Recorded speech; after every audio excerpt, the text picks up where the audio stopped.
Hola a todos. Hoy vamos a ver el tema de la farmacología del aparato digestivo. Vamos a ver varios aspectos del mismo. Vamos a empezar a comprender fisiológicamente cómo se produce la secreción gástrica, porque uno de los fármacos o uno de los grupos de fármacos más importantes que vamos a ver en este sistema gástrico es aquellos fármacos destinados a disminuir la secreción gástrica, la secreción ácida. Bueno, la secreción gástrica se compone principalmente de pepsina, que está sintetizada por las células pépticas, ácido clorhídrico, sintetizado por las células parietales, moco y bicarbonato. Los digo juntos porque ambos tienen un papel protector, mientras que pepsina y ácido clorhídrico son secreciones dirigidas a digerir, pero que pueden ser dañinas para la pared del estómago. El sistema de protección está compuesto de moco y bicarbonato. El moco está producido por las células de la mucosa gástrica y el bicarbonato lo que hace es el bicarbonato es una base, lo sabéis, lo que hace es pasar el pH desde 1, es decir, en el centro del estómago el pH es bajísimo, es 1, ¿por qué? Porque hay ácido clorhídrico, que ya sabéis que es un ácido muy fuerte, pero si vamos entrando hacia la pared del estómago, ahí ya el pH es de 7. Es decir, en la pared de las células estomacales el pH es de 7, que es compatible con la vida, pero ¿por qué? Porque tienes ese bicarbonato basificando ese pH, pero si te vas acercando al centro del estómago, al interior del estómago, ahí el pH es muy ácido porque es necesario para la digestión. Bueno, vamos a explicar un poco cómo se produce la secreción gástrica. Mirad, eso es una célula parietal del estómago, ¿de acuerdo? Aquí es donde digo que el pH es de 7, y aquí se va acidificando el pH, y cuando llegas al centro del estómago es de 1. Esta es la luz del estómago, digamos el interior, y esta es la parte de atrás de la célula, donde está la sangre. Bien, dentro de la célula parietal ocurre una reacción química que es que anhídrido carbónico más agua da ácido carbónico. Y esa reacción es catalizada por una enzima que se llama anidrasa carbónica. Ese ácido carbónico, como todos los ácidos, se puede descomponer en un protón y bicarbonato. ¿Vale? Ya tenéis ahí un componente principal de la secreción gástrica, el bicarbonato. Ese bicarbonato puede intercambiarse por iones cloruro, que estaba en la sangre, y por lo he dicho muchas veces, esa especie de puerta giratoria, ese transporte activo mete al cloruro dentro de la célula. Y el cloruro, tal como entra en la célula, se va hacia la luz del estómago. Y otra vez se va acompañado de otro ion, de potasio. Potasio de la célula también sale hacia la luz.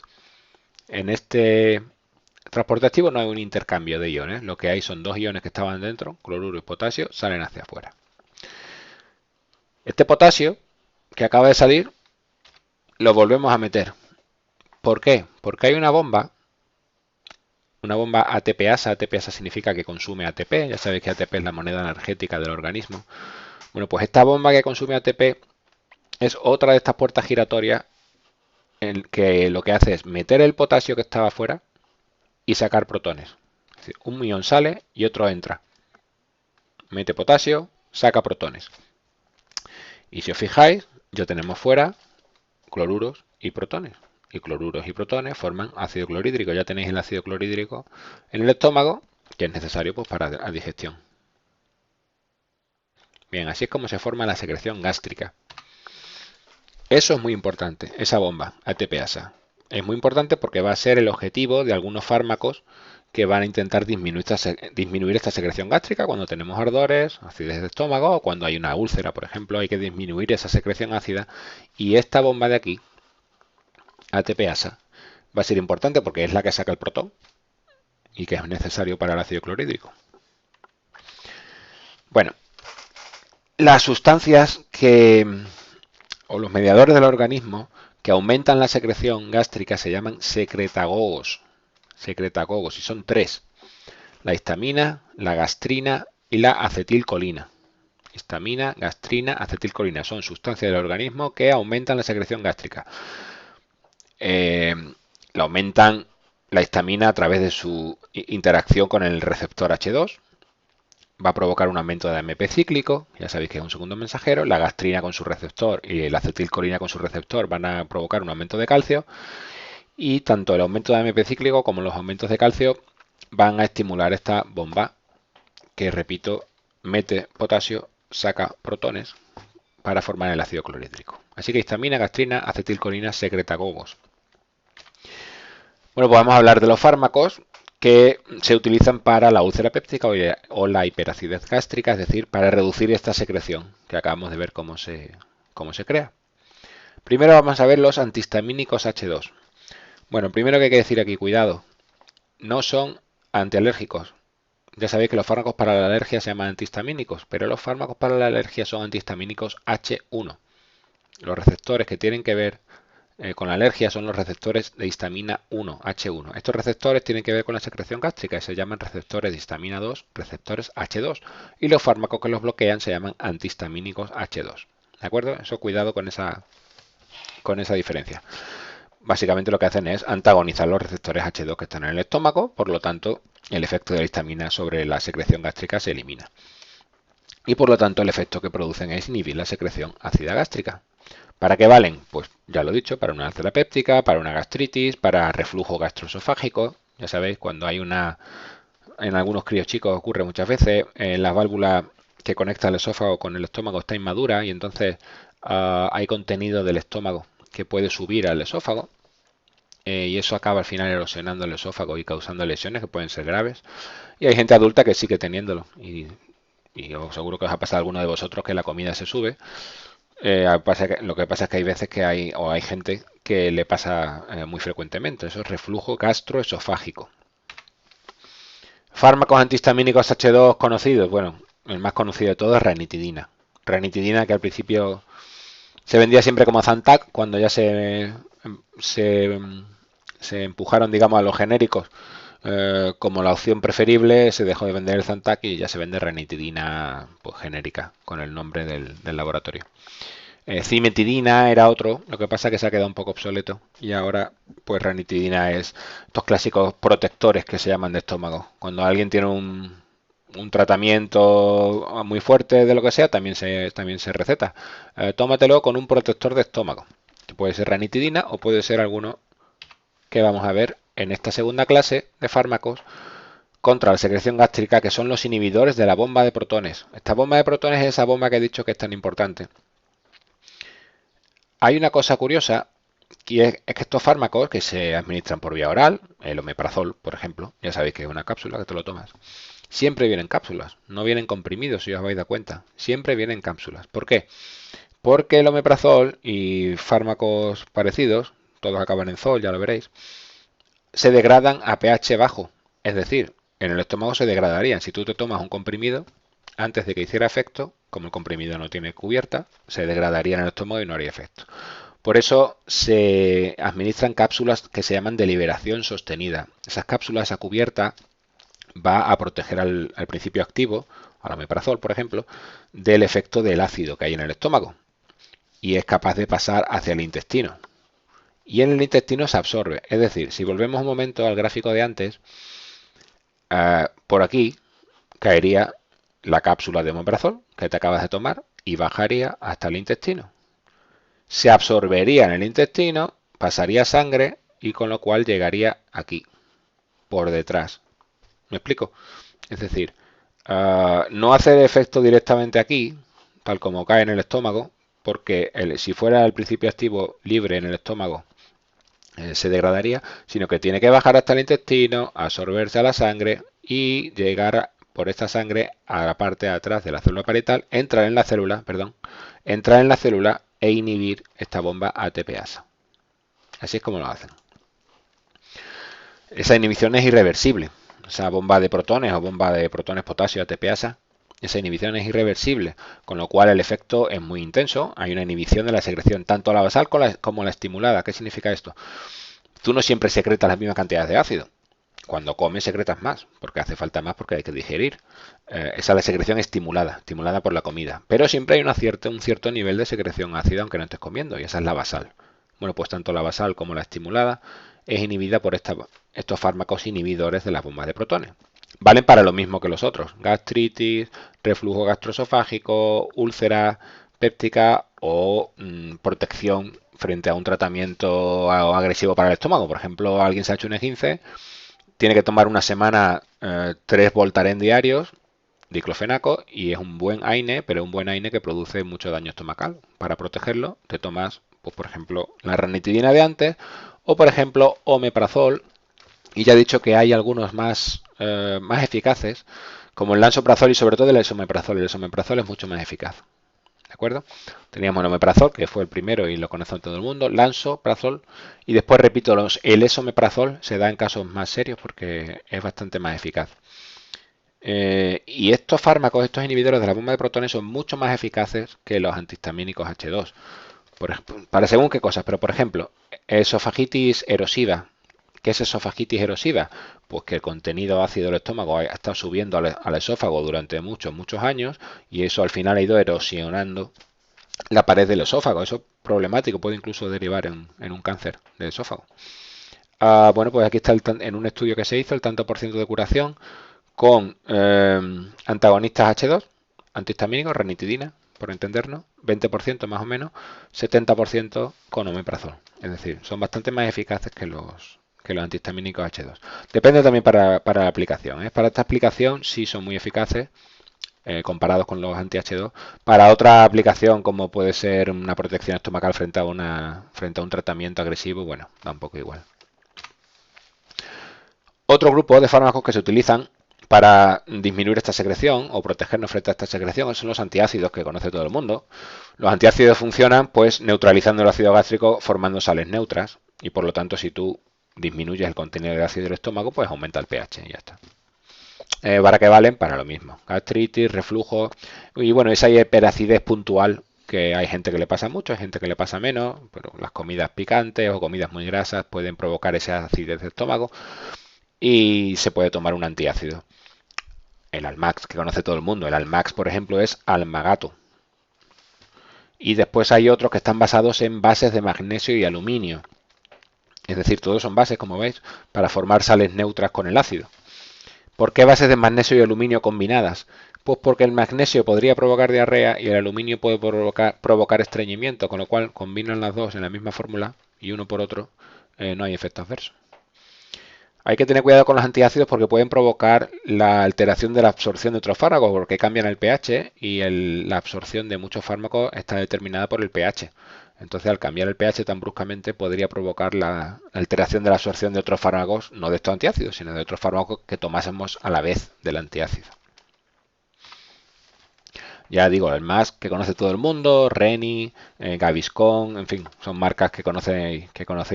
Si vosotros todavía sois muy jóvenes, todavía no tenéis la mayoría ardores de estómago, pero si preguntáis a vuestros padres, seguramente conocen todas estas marcas.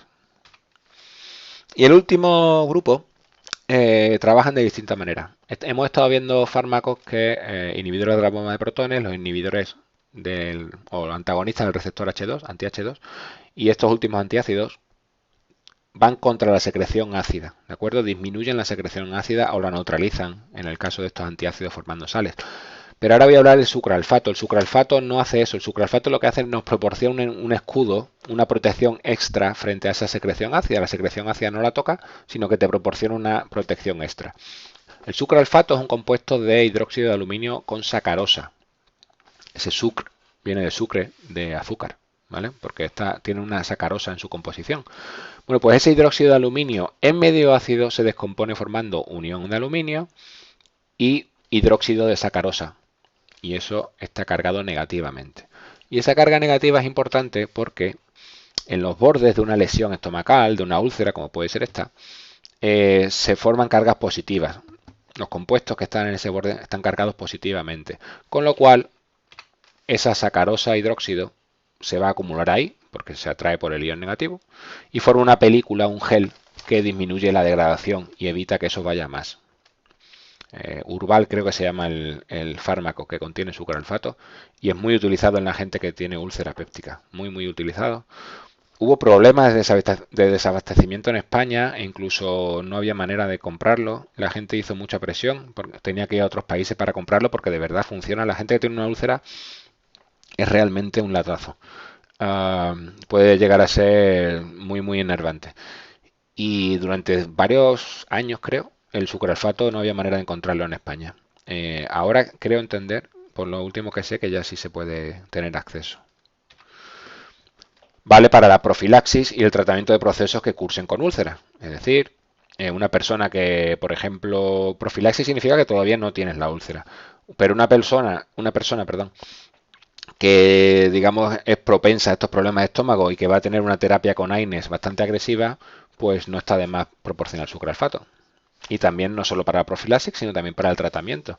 Es decir, con una úlcera péptica puedes tomar el sucralfato para impedir que esa úlcera vaya más y protegerla con ese gel que se forma de sacarosa. Bien, esto es lo que comentaba. Esto lo tenía que haber quitado porque yo creo que ahora mismo es que no estoy seguro. Lo tendría que haber mirado antes de grabar el vídeo. Ahora no estoy seguro. Ahora creo que ya no se encuentra. Ahora que estoy viendo la nota que puse, puede que sea verdad. Puede que ya no se encuentre en España el Urbal, que es el sucralfato. Otros fármacos que actúan en el aparato digestivo, es decir, fármacos que no van a ir contra la secreción ácida, sino que tienen otros propósitos. Por ejemplo, antieméticos. Antieméticos son los fármacos que inhiben el vómito, porque vómitos es émesis, ¿de acuerdo? Antieméticos, antifármacos contra el vómito. Y también vamos a hablar de fármacos que actúan sobre la motilidad gastrointestinal, tanto a favor, como pueden ser los laxantes, como en contra de la motilidad, como pueden ser los antidiarreicos o los antiespasmódicos. Vamos con los primeros, con los antieméticos. Y como siempre, pues un poco de fisiología para saber cómo funciona el vómito, para saber después, para poder comprender cómo el fármaco inhibe ese vómito. Bueno, el vómito se regula en el sistema nervioso central. En el bulbo raquídeo hay dos centros importantes. Está lo que se llama la zona gatillo quimiorreceptora. Es la zona que es sensible a los estímulos que van a producir ese vómito. Por ejemplo, pues cinetosis, que es el mareo por la velocidad, es decir, el mareo en coche. Pero también puede ser estímulo a muchas cosas, a un olor muy fuerte, a un sabor muy desagradable, en fin. Esos estímulos estimulan, valga la redundancia, la zona gatillo quimiorreceptora. Y esa zona manda una orden al centro del vómito, que también está en el sistema nervioso central, que es el que integra las funciones viscerales, es decir, es el que dice que hay que contraer el estómago, es decir, vomitar. Pero repito, hay dos zonas diferenciadas, una que recoge las señales y otra que integra las funciones viscerales. Y todas esas zonas están reguladas por neurotransmisores. Los importantes son dopamina, histamina, acetilcolina y serotonina. Esto es serotonina, si lo veis, 5-HT es 5-hidroxitriptamina, pero se llama serotonina. Bien, pues los antieméticos lo que hacen es antagonizar esos mediadores. Repito, vuelvo para atrás un momento. Dopamina, histamina, acetilcolina, serotonina. Nosotros podemos antagonizar esos mediadores, esos neurotransmisores, con lo cual impediríamos que la señal llegara a la zona gatillo quimiorreceptora. Por ejemplo, ¿la dopamina es importante? Pues los antagonistas de la dopamina, los antagonistas dopaminérgicos, especialmente los del receptor D2, son importantes para evitar el vómito. Por ejemplo, metoclopramida. Este no es útil para la cinetosis, es decir, para el típico vómito del niño que se monta en el coche, no. Pero es muy útil para otros tipos de vómitos. Es el famoso Primperan. Supongo que muchos de vosotros lo habéis tomado. Primperan, que por cierto no se puede dar a los niños. La tentación es muy grande cuando tienes un niño con una gastroenteritis. La tentación es grande de darle Primperan porque ese niño puede no parar de vomitar en horas, pero no se le puede dar a los niños, ¿vale? Que la serotonina es importante para la zona gatillo quimiorreceptora para transmitir esa señal del vómito, pues damos antagonistas de la serotonina, especialmente del receptor 5-HT3, y el más conocido es ondansetron. Ondansetron es el antiemético más potente y se utiliza en quimioterapia. Ya sabéis que uno de los efectos más nocivos, o más molestos de la quimioterapia para el paciente son los vómitos. Pueden llegar a ser, digamos, graves. De hecho, causa de la suspensión del tratamiento, si son unos vómitos muy continuados y muy intensos. Y aquí veis en un postoperatorio de colecistotomía, es decir, que te quitan la vesícula biliar. El postoperatorio puede tener vómitos continuos y más o menos problemáticos. Y se puede tratar, aquí en este estudio por lo menos lo trataron o bien con ondansetron o bien con el primperan, con metoclopramida. Y veis cómo el ondansetron en los pacientes que ni tuvieron náuseas ni vómitos, el ondansetron es mucho más eficaz. En el grupo de náuseas, los pacientes con ondansetron eran pocos, los pacientes que tomaron el metoclopramida eran más. Y en el grupo de vómitos, ninguno de los que tomó ondansetron vomitó y el metoclopramida casi tampoco, ¿vale? Menos de 10. Pero en fin, veis ahí un poco la relación de potencia. El ondansetron siempre es más potente, pero se deja para casos, en fin, serios. Sobre todo se usa, como decía, en quimioterapia. Bueno, seguimos. Otros antieméticos. Hemos dicho que es importante la serotonina, pues antagonistas serotonérgicos. ¿Qué es importante la dopamina? Antagonistas dopaminérgicos. ¿Qué es importante la histamina? Pues antagonistas de los receptores de la histamina, pero en este caso del H1, no del H2, como veíamos antes para la secreción, sino del H1. Estos receptores están en la zona vestibular del oído. ¿Por qué? Porque en el oído ya sabéis que reside el equilibrio y es lo que se trastorna cuando sobre todo se produce un mareo por movimiento. Ahora sí, nos vamos al típico mareo del niño en el coche, del niño o de la persona mayor. En estos vómitos es muy frecuente el uso de estos antihistamínicos H1 y la marca que todo el mundo conoce es Biodramina. Y la biodramina es difenidramina y dimianhidrinato. ¿De acuerdo? Estos antihistamínicos H1. La biodramina da sueño, que es una alegría. Cuando tienes al niño vomitando, deja de vomitar y encima le da el sueño. Cuando es una persona adulta y quizás no le apetece dormir, pues biodramina con cafeína, que es la especialidad que, digamos, tiene la cafeína para contrarrestar ese efecto sedante del bloqueo H1. Bueno, y vamos a ver los fármacos que modulan la motilidad gastrointestinal. Ya hemos dicho que pueden ir a favor, que serían los laxantes, o en contra de la motilidad, reducir la motilidad, antidiarreicos y antiespasmódicos. Bueno, la motilidad y las secreciones también dependen de un sistema nervioso que nos saltamos el primer día, que se llamaba sistema nervioso entérico, pero que sí que cité por encima. Dije que es un sistema nervioso autónomo, tú no controlas la motilidad del gastrointestinal, obviamente, y que recibe inervación tanto del parasimpático y del simpático. Está muy conectado, ¿vale? Nosotros lo pasamos un poco por encima, pero ahora que vamos a ver directamente la motilidad gastrointestinal lo volvemos a citar. Sistema nervioso entérico, repito, tiene conexiones con tanto el simpático como con el parasimpático y a través de la acetilcolina va a aumentar esta motilidad y a aumentar las secreciones. Es decir, el neurotransmisor importante en este proceso de motilidad y secreciones es la acetilcolina. Bueno, pues fármacos que van a ir contra la motilidad gastrointestinal, los antidiarreicos. Tú no quieres que se produzca la motilidad gastrointestinal porque no quieres que el bolo alimenticio llegue hasta el final. Quieres parar esa diarrea.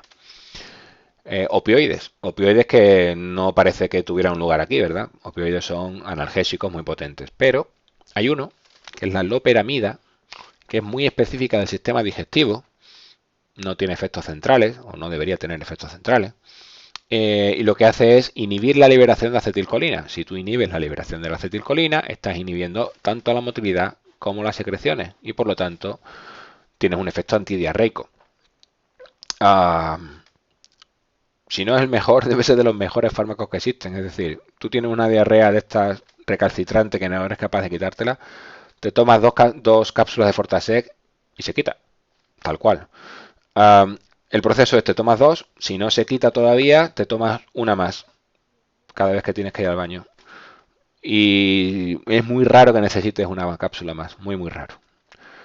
Problema de eso, que pasa directamente de la diarrea al estreñimiento. En un porcentaje altísimo de casos, después de administrar el Fortasec, hay unos días de estreñimiento.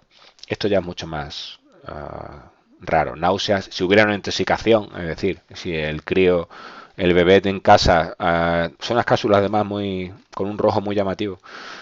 Si les gusta el colorcito y se toma el blister entero de Fortasec, pues sí podemos tener un problema, porque no deja de ser un opioide, repito. Podemos tener una depresión del sistema nervioso central, pero a dosis normales, incluso a dosis altas, no ocurre nada en el sistema nervioso central. Sí quiero comentar que hay que tener cuidado cuando la diarrea viene por una toxina. Es decir, te has comido un plato de mejillones que estaban malos, una toxina, y tienes una diarrea. No es conveniente cortar la diarrea enseguida.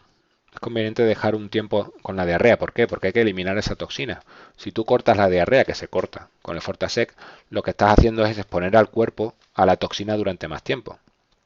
Por eso digo que en estos casos de diarreas por una toxina, no es conveniente cortar la diarrea enseguida. El otro grupo de fármacos que inhiben la motilidad gastrointestinal son los antiespasmódicos. ¿Para qué sirven? Para controlar o para inhibir los espasmos gastrointestinales, porque bloquean estos receptores colinérgicos. Es decir, la acetilcolina tiene sus receptores. Los anteriores, los antidiarreicos, inhibían la liberación, pues estos lo que hacen es dejan a la acetilcolina en paz, pero bloquean sus receptores, con lo cual al final es lo mismo. Reducimos las secreciones, reducimos el tono muscular gastrointestinal. Y eso es lo que buscamos. ¿Por qué? Porque en estos espasmos gastrointestinales muy dolorosos, estos cólicos digestivos, cursan con un aumento del tono muscular muy grande del músculo gastrointestinal. Por eso queremos relajar ese tono muscular. ¿Reacciones adversas? Pues las reacciones adversas anticolinérgicas que pudiéramos pensar. ¿Por qué? Porque estamos bloqueando receptores colinérgicos. Os vais al tema del parasimpático y veis qué reacciones adversas podíamos tener con anticolinérgicos. ¿De acuerdo? Fármaco importante aquí, buscapina. La buscapina o ioscina es un fármaco que, repito, bloquea receptores colinérgicos y reduce el tono muscular. Y muchas veces se administra con metamizol. Por si no lo sabéis, el metamizol o dipirona, que es lo mismo, es el nolotil. Y se llama buscapina compositum, esa especialidad que tiene ioscina, es decir, la buscapina, y la dipirona, es decir, el nolotil. ¿Por qué? La buscapina relaja el músculo gastrointestinal, por ahí bien, y el nolotil quita el dolor, pues por ahí mejor. Eso es lo primero que le ponen a alguien que tiene un cólico biliar. Hablo de cólicos biliares porque son los más frecuentes, de la vesícula biliar. Si no, al final eso acaba operándote de la vesícula, quitándote la vesícula, pero hasta que te operan pasas por 2, 3, 4 cólicos hasta que deciden operarte, y con esos cólicos lo primero que te ponen es esto, ¿vale? Y funciona muy bien, porque repito, reduce la motilidad gastrointestinal, la contracción de ese músculo que está doliendo, y aparte te quita el dolor con el nolotil. Bueno, los últimos fármacos que vamos a ver son los laxantes. Aquí vamos al revés, aquí vamos a favor de la motilidad gastrointestinal, porque lo que queremos es favorecer la evacuación del contenido intestinal en estreñimiento o en una intoxicación, que hay que eliminar cuanto antes el agente tóxico, o por ejemplo en una preparación para un examen diagnóstico de colon, que hay que eliminar el contenido fecal del intestino, o cuando el paciente tiene una fisura anorrectal, durante un tiempo tiene que estar tomando laxantes para evitar la dilatación del ano y que se agrave esa fisura. Es decir, en todas estas aplicaciones usamos laxantes.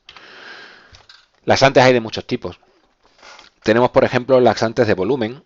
Laxantes de volumen funcionan un poquito, digamos, no tienen un mecanismo de acción farmacológico, sino simplemente funcionan por eso, por su volumen. ¿Por qué? Porque retienen mucha agua.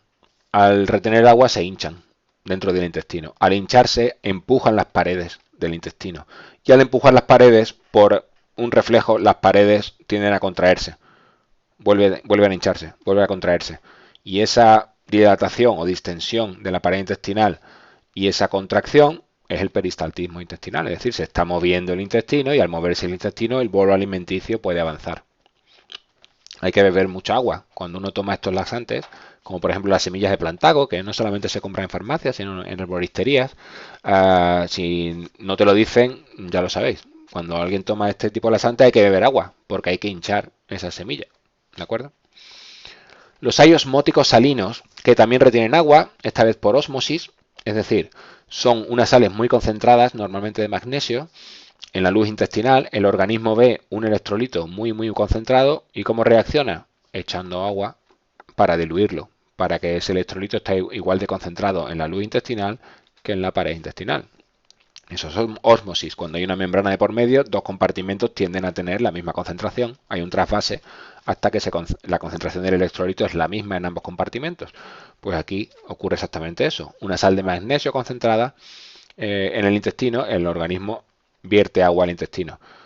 Y eso hace que el laxante se hinche y a partir de ahí es exactamente igual que con los laxantes de volumen. Después tenemos los lubricantes, que simplemente lo que hacen es lubricar la masa fecal para favorecer su expulsión. glicerina o docusato sódico.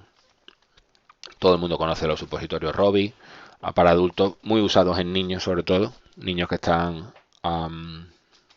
con estreñimiento, bebés, me refiero, bebé de meses. Pone un supositorio de eso y hay que apartarse. Estas son las semillas de plantado que comentaba. Y esto es un anuncio, pero me hizo gracia, de intestinos perezosos, un anuncio de los años 70. Se vendía lo que se llama leche de magnesia. Y leche de magnesia no es más que sales de magnesio. Y sales de magnesio que, como comento, en el intestino provocan que el organismo vierta agua hacia el intestino, se hinchen y por lo tanto aumente el peristaltismo. ¿Vale? Ahora no se llama leche de magnesia, pero podéis encontrar sales de magnesia en el vademecum de la farmacia tranquilamente. Bueno, pues con esto acabamos la presentación del sistema digestivo y volveremos próximamente. Supongo que en un par de días cargaré la siguiente clase en la cual vamos a hablar de las hormonas sexuales.